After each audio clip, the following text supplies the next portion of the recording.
और वंदे मातरम का तो एक एक शब्द जो है, अगर उसका अर्थ कोई जान ले तो वो शब्द तो आपके भाव से जुड़ता है। इस वंदे मातरम ने पूरे देश में क्रांति का अलग जगाया था, स्वतंत्रता की लौ जगाई थी। उस्ताद अहमद हुसैन, मोहम्मद हुसैन देवी के भजन गाते हैं, गणेश के भजन गाते हैं, आज भी गाते हैं मंचों पर। मोहम्मद अली जिन्ना खुश हो जाए कि चलिए हमने वो स्टैंजा हटा दिए जिसमें हिंदू देवी देवता का प्रयोग हो रहा है। लेकिन ऐसे में अब जब शर्मिला टैगोर का एक बयान आता है जिसमें वो ये बोलती हैं कि वंदे मातरम के 2 ही स्टैंजास गाने चाहिए। आपके पर्दे पर कोई भी कलाकार किसी चरित्र का अभिनय कर रहा होता है। हमने देखा है भगवान के चरित्र के, ईश्वर के चरित्र के अभिनय करने वाले कई बार दूसरे धर्मावलंबी रहे, पर हमने उनको स्वीकार किया है। एकदम ये बात चली कि नहीं साहब हम सरस्वती वंदना स्कूल और कॉलेजेस में नहीं करेंगे क्योंकि ये जो है ये धर्म का प्रतीक है। 1947 की घटना है जब जनगण मन और वंदे मातरम के बीच में ये था कि कौन सा हम राष्ट्रगीत बताएं।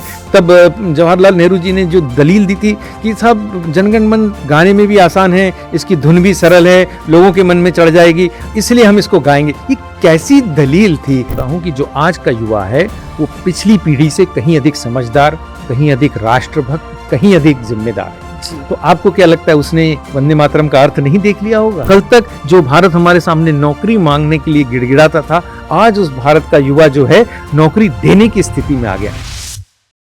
नमस्कार, पांचजन्य में आप सभी का बहुत बहुत स्वागत है। एक ऐसा गीत जिसने गुलामी की जंजीरों को तोड़ने के लिए लाखों देशभक्तों के सीने में एक आग लगाई, एक ऐसा नारा जिसे बोलते बोलते कई क्रांतिकारी फांसी के फंदे पर झूल गए। आज उसी गीत को लेकर इतना विवाद क्यों हो रहा है?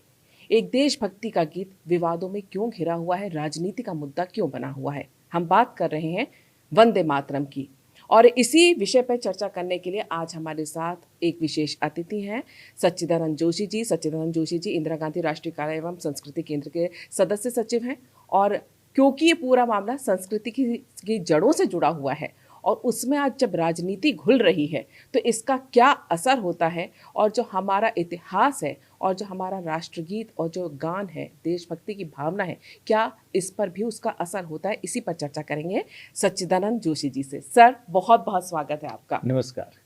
इतना सुंदर वंदे मातरम, आनंद मठ से निकला हुआ, जोश भरने वाला एक गीत, आज जब उस पूरे गीत को गाने की बात कानून बन चुकी है, एक राजनीतिक विवाद में उलझता हुआ दिखता है। ये पूरा मामला संस्कृति से कितना जुड़ा है और इस राजनीतिक विवाद को सर आप कैसे देखते हैं? देखिए, वंदे मातरम कोई आज का गीत, नया गीत नहीं है। हम उसके 150 वर्ष मना रहे हैं, और इसीलिए 150 वर्ष मना रहे हैं, इसीलिए निर्णय लिया गया कि हम, जबकि अब आज़ादी के बाद 75 साल से भी ज़्यादा हो गए, तब भी हम उन गुलामी की जंजीरों में जकड़े रहें, हम वही सारी चीज़ें मानते रहें, क्यों ना हम हमारा पूरा वंदे मातरम गाएं। देखिए, इस वंदे मातरम ने पूरे देश में क्रांति का अलग जगाया था, स्वतंत्रता की लौ जगाई थी। वंदे मातरम भारत की स्वतंत्रता की भाषा बनी थी, और इसीलिए जन जन की जबान पर वंदे मातरम छाया हुआ था, और इसीलिए तभी तमाम अधिवेशनों में ये वंदे मातरम गाया जाता था। आज अनावश्यक रूप से वंदे मातरम को विवाद बनाकर कि हम इतना ही गाएंगे, इतना ही गाएंगे, अब जबकि सरकार ने इसके लिए बाकायदे कानून बना दिया है, हमारी संसद ने, जो कि कानून बनाने वाली सर्वोच्च संस्था है, जबकि उसने इस बात को मान लिया है कि हम संपूर्ण वंदे मातरम गाएंगे, उसका बाकायदा एक प्रोटोकॉल बन गया है, अब उसका विरोध करना यानी एक बिल्कुल क्षुद्र राजनीति का हिस्सा लगता है। प्रोटोकॉल जो बनाया था वो बेसिकली अभी तो जो बना है, लेकिन इससे पहले 1937 की हम बात करें, वंदे मातरम तो आनंद मठ के समय से चला था, जब ये कांग्रेस में ने तय किया था कलकत्ता में कि हम इसके 2 स्टैंजा गाएंगे। विशुद्ध तौर पे उनका तुष्टिकरण का भी था, या उनका ये उस समय जो, तब तो रविंद्रनाथ टैगोर जी भी थे जिनसे बात चर्चा की गई, गांधी जी भी थे, सुभाष चंद्र बोस भी थे, सबसे चर्चा करके 2 स्टैंजा गाने की बात तय हुई थी, क्योंकि तब ये कहा गया था कि हमारे कांग्रेस में, देश में मुस्लिम लोग भी हैं, नेता भी हैं, उनको इससे आपत्ति हो सकती है। ये बीज वहां से डाला गया आपत्ति का। क्या वाकई में इसमें कुछ आपत्तिजनक था जो ये फैसला लेना पड़ा? देखिए, 1909 में एक बार पहले मुस्लिम लीग ने इसका विरोध किया था, तब भी इस बात को बात आई गई हो गई, बात पे चर्चा हुई और बात आई गई हो गई। 1937 में जब जवाहरलाल नेहरू जी कांग्रेस के अध्यक्ष थे अधिवेशन में, तब इस बात की फिर से चर्चा हुई और तब चूंकि मोहम्मद अली जिन्ना जी ने इसका विरोध किया और उन्होंने कहा कि नहीं, इससे हमारी कहीं धार्मिक भावनाएं आहत होती क्योंकि इसमें हिंदू देवी देवताओं का उल्लेख है और इसलिए उनकी बात को मानते हुए सिर्फ तुष्टीकरण के लिए कि वो नाराज न हो जाएं, वो तुष्ट रहें, इसलिए कहा गया कि नहीं नहीं ठीक है, हम ये 2 स्टैंजा ही गाते हैं और इसी को कांग्रेस ने अडॉप्ट किया कांग्रेस के गीत के तौर पर। कांग्रेस ने अपने एडॉप्टेशन में किया कि भाई इस कांग्रेस के अधिवेशन में वंदे मातरम के 2 स्टैंजा गाए जाएंगे। तब ये राष्ट्रगीत की बात नहीं थी, सिर्फ इसलिए कि तुष्टिकरण हो कि मोहम्मद अली जिन्ना खुश हो जाएं कि चलिए हमने वो स्टैंजा हटा दिए जिसमें हिंदू देवी देवता का प्रयोग हो रहा है। मैं यहाँ एक बात कहना चाहता हूँ, 1937 का परिदृश्य हो या उसके पहले का परिदृश्य हो, ये देवी देवता सिर्फ हिंदू देवी देवता नहीं है, हमें इसको मानना चाहिए। ये भारत के देवी देवता हैं और भारत के देवी देवता हैं, इसलिए वो किसी धर्म विशेष से जुड़े हुए नहीं मानना चाहिए। ये सिर्फ अगर आप किसी को तुष्ट करना चाहते हैं, उनको किसी तरह अपीजमेंट करना चाहते हैं, इसलिए आप इस तरह की बातें करते हैं। आपने तुष्टिकरण की बात की, जिन्ना को खुश करने के लिए किया गया, लेकिन इस बार जब कानून बनने के बाद ये कांग्रेस के कार्यालय में ये गीत बजा तो नाराज तो सोनिया जी और राहुल जी हो गए थे, जो तस्वीरें सबने देखी, जिसके बाद से ये पूरा विवाद उठाए। क्योंकि हम बात संस्कृति की कर रहे हैं।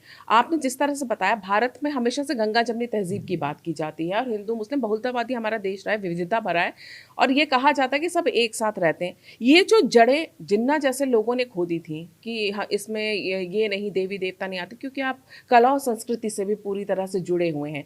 भारतीय संस्कृति में चाहे कोई भी कलाकार हो, हमारे तो कितने मुस्लिम जो है कलाकार रहे हैं, चाहे वो संगीत से जुड़े हुए रहे, कला के और अन्य क्षेत्रों में जुड़े हुए रहे, चाहे मूर्ति बनाना हो, चाहे उनका गीत गाना हो, चाहे किसी भी तरह की कला विद्या में भारत की संस्कृति के देवी देवताओं का उल्लेख करना हो, उन्हें कभी कोई आपत्ति नहीं हुई। तो फिर ये दरार क्यों? देखिए, जहाँ तक वंदे मातरम का ही संदर्भ है, एक बड़ा रोचक संदर्भ आपको बताता हूँ।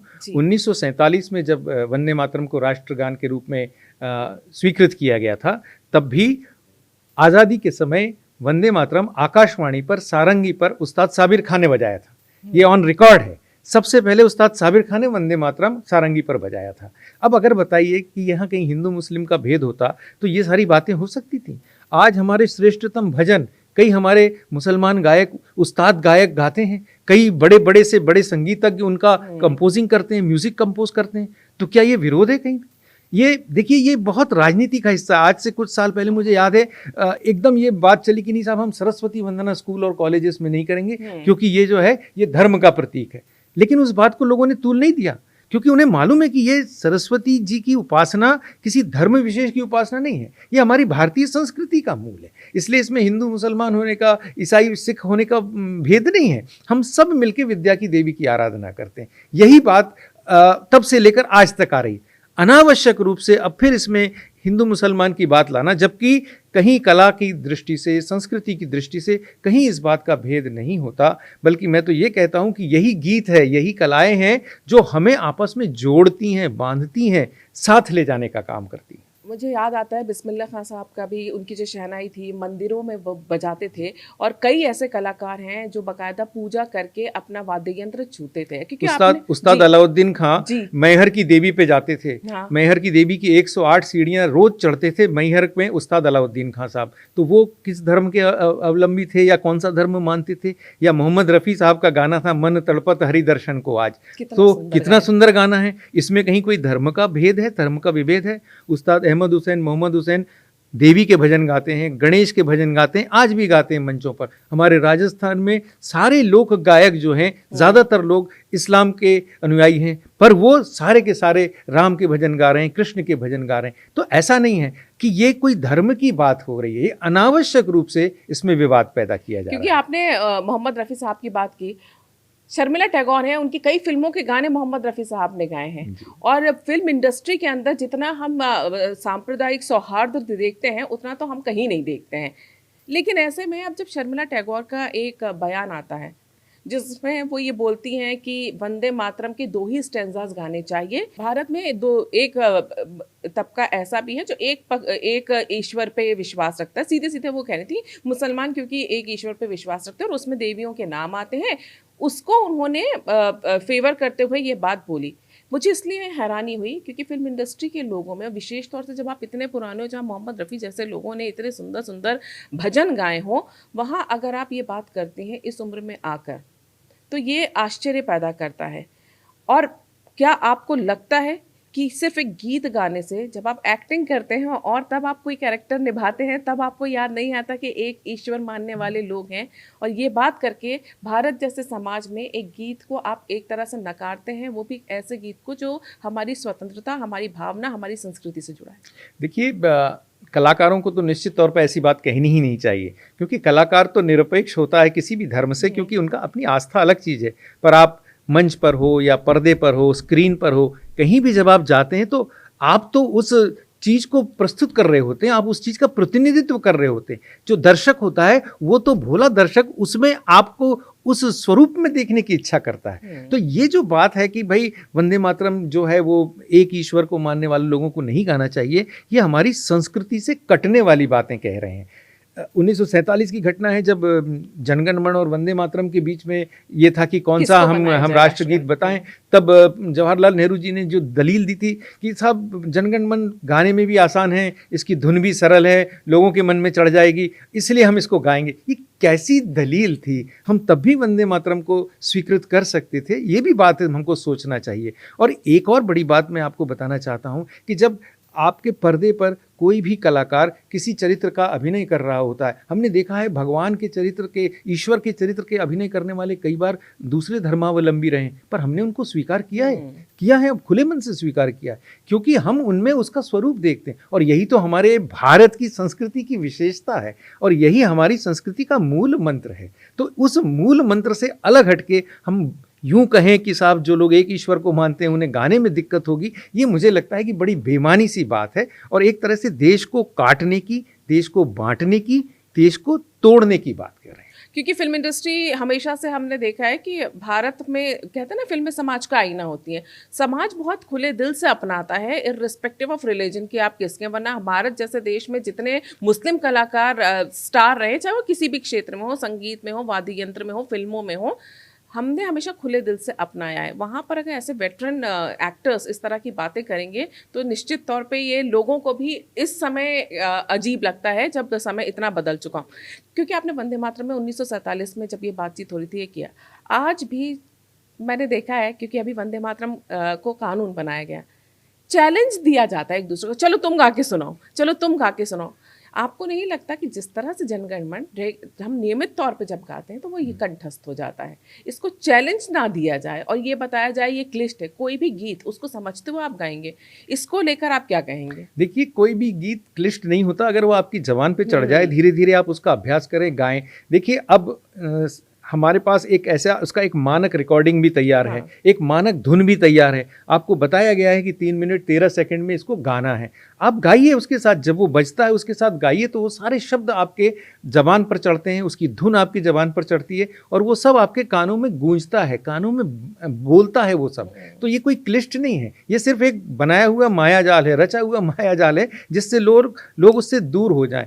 कई बार तो शुरू में जनगण मन बहुत लोगों को नहीं ठीक लगा होगा, गाने में कई बार अड़चन हुई होगी, क्योंकि राष्ट्रगीत है, धीरे धीरे ही आपके अंदर सिंक होता है ना, वो आपके अंदर जज्ब होता है। और वंदे मातरम का तो एक एक शब्द जो है, अगर उसका अर्थ कोई जान ले तो वो शब्द तो आपके भाव से जुड़ता है, आपकी पूरी संस्कृति से जुड़ता है, आपके पूरे एक तरह के भावात्मक रागात्मक परिवेश से जुड़ता है, तो वो तो बहुत नज़दीक है आपकी। इसमें मैं ज़रूर आपसे पूछूंगी, 2 स्टैंजा जो गाए जाते रहे, उसके अलावा वाकई में 3 जो बाकी के स्टैंजा हैं, उसमें क्या वाकई कुछ ऐसा है कि आराधना अर्चना भगवानों की हो रही है, जबकि वो बात भारत माता की हो रही है? देखिए, तुम्ही विद्या तुम्ही धर्म तुम्ही रिद्धि तुम्ही मर्म, इसमें कौन सा धर्म है?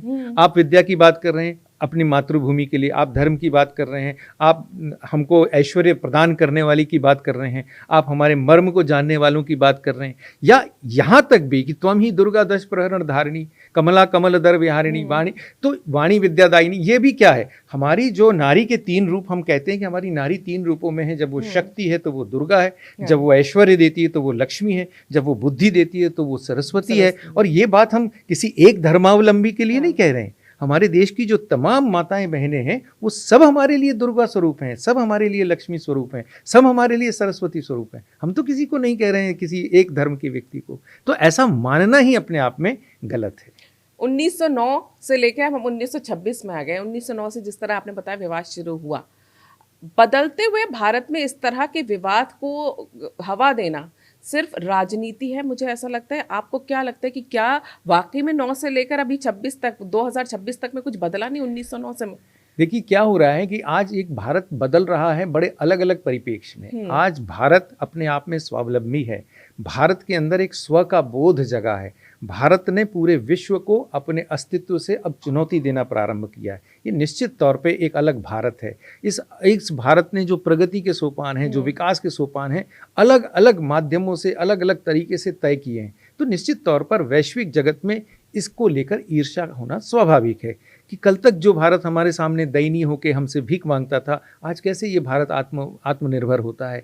कल तक हम जिस भारतीय को अपना गुलाम समझते थे, भले ही वो आज़ाद था फिर भी हम उसको आर्थिक रूप से गुलाम समझते थे, आज वो भारत कैसे उत्साह से लबरेज होकर, ऊर्जा से लबरेज होकर हमारे सामने है। कल तक जो भारत हमारे सामने नौकरी मांगने के लिए गिड़गिड़ाता था, आज उस भारत का युवा जो है नौकरी देने की स्थिति में आ गया। ये सारा भारत जो बदल रहा है, इस भारत को लेकर पूरे विश्व में कहीं ना कहीं कुछ लोग जो हैं वो ईर्ष्या का भाव तो रखते ही हैं।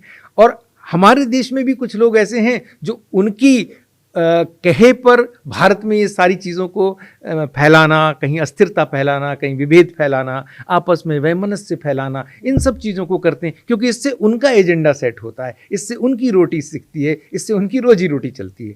लेकिन मुझे एक बात निश्चित तौर पे कहना है कि जिस तरह से भारत प्रगति कर रहा है और जिस तरह से भारत पूरे विश्व को अपनी क्षमता से मुंह तोड़ जवाब दे रहा है, ये सारे जो विवाद हैं, ये छोटे छोटे से विवाद जो क्षुद्र राजनीतिक उद्देश्य से चलाए गए हैं, ये धीरे धीरे सब समाप्त होंगे और भारत की जनता इन सारी बातों का बहुत सशक्त उत्तर देगी। और बढ़ते भारत की ऊर्जा युवा है। अंत में यही मैं आपसे पूछूंगी, क्योंकि भारत एक युवा देश है, सबसे ज़्यादा युवा आबादी यहाँ पर है। ये जो विवाद पैदा किए जाते हैं, ये सबसे ज़्यादा उन युवाओं के मन में एक प्रोपेगेंडा डालने की कोशिश भी होती है। आज जब वंदे मातरम को हमने कानून बना दिया है, जो टेक सेवी युवा है, जैसे जेनजी कहकर प्रमोट करने की कोशिश की जा रही है, हालांकि मैं इस टर्म पे बिल्कुल विश्वास नहीं रखती हूँ। युवा युवा ही होते हैं। आपकी जनरेशन, हमारी जनरेशन, हमारे बाद की सदियों से ऐसे ही चला आ रहा है। इस पीढ़ी को वंदे मातरम का असली अर्थ, ये टेक सेवी स्क्रॉल करने वाली है और उसके गौरवशाली जो इतिहास है उससे रूबरू कराने का आपको क्या लगता है सबसे प्रभावी तरीका क्या रहना चाहिए? देखिए, मैं निश्चित तौर पर मानता हूँ कि जो आज का युवा है वो पिछली पीढ़ी से कहीं अधिक समझदार, कहीं अधिक राष्ट्रभक्त, कहीं अधिक जिम्मेदार है। तो आपको क्या लगता है उसने वंदे मातरम का अर्थ नहीं देख लिया होगा? आपको क्या लगता है वो हमारे लिए रुका होगा? निश्चित तौर पर उसने वंदे मातरम का अर्थ देखा भी है, समझा भी है और वो इसे आत्मसात करने की कोशिश भी कर रहा है। हम इस बात को विश्वास करके माने कि इस युवा में जो असीमित प्रतिभा है, इस युवा में जो असीमित ऊर्जा है, इस युवा में जो असीमित कल्पना क्षमता है, वो भारत को आगे ले जाने के लिए सक्षम है। इसलिए जो राष्ट्रगीत है, ये जो वंदे मातरम है, ये उनको नई ऊर्जा भी देगा, नई प्रेरणा भी देगा। और उसके अर्थ के साथ अगर युवा समझेंगे तो इन विवादों में फंसने के बजाय उससे मुझे लगता है भारत के इतिहास और राष्ट्रीय अस्मिता पर गर्व करेंगे। इसलिए वंदे मातरम को लेकर खुले मन से सोचने और समझने की आवश्यकता, और राजनीति के इस कुचक्र में पड़ने की कोई ज़रूरत नहीं है, क्योंकि इतिहास बहुत सुंदर है, उसकी भावनाएं बहुत सुंदर है और राष्ट्रवाद उसके अंदर जुड़ा हुआ है, राष्ट्र के प्रति प्रेम जुड़ा हुआ है, विशेष तौर से युवाओं के लिए, क्योंकि अगला टारगेट मुझे लगता है आजकल वही रहते हैं राजनीति का। पर हमारे देश का युवा भारत की संस्कृति से जुड़ता हुआ दिख रहा है। आप ही के राष्ट्रीय जो कला केंद्र IGNCA में आती हूँ, मैं देखती हूँ कितने युवा वहाँ रहते हैं और अपनी संस्कृति से जुड़ने की कोशिश करें। तो इस विवाद से दूर रहें। जिस तरह से सच्चिदानंद सर ने कहा है, अब मुझे यही लगता है कि ये स्पष्ट हो गया होगा कि विवादों से वंदे मातरम का कोई लेना देना नहीं है। जो विवाद पैदा कर रहे हैं उनकी मंशा पर ज़रूर एक बार सोचिएगा। सर, आप आए, आपने हमसे चर्चा की, इसके लिए आपका बहुत बहुत धन्यवाद। बहुत बहुत धन्यवाद। अगर आपको ये चर्चा पसंद आई है तो इसे लाइक करें, शेयर करें और पांचजन्य को सब्सक्राइब जरूर करें। नमस्कार।